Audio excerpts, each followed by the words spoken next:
La provincia di Venezia ha aderito con convinzione al Covenant of the Major, coordinando sostanzialmente i 44 comuni della provincia di Venezia, perché alla data del nostro insediamento 2009 nessun comune aveva aderito al patto dei sindaci. L'attività è partita con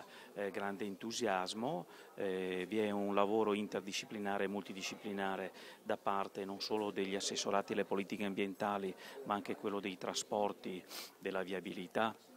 naturalmente anche dell'urbanistica, ma più in generale di tutti gli assessori, e lavoriamo anche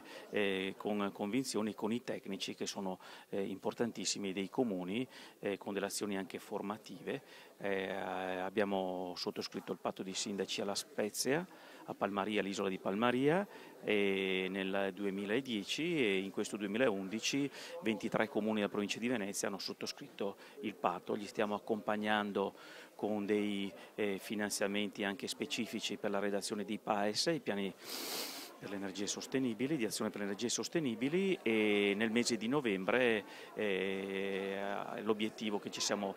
predeterminati in questo 2012 è di arrivare alla redazione appunto dei primi 12-13 PAES. Ci sono alcuni comuni in fuga, nel senso, io dico, quelli che sono più virtuosi, che sono più impegnati su questo tema,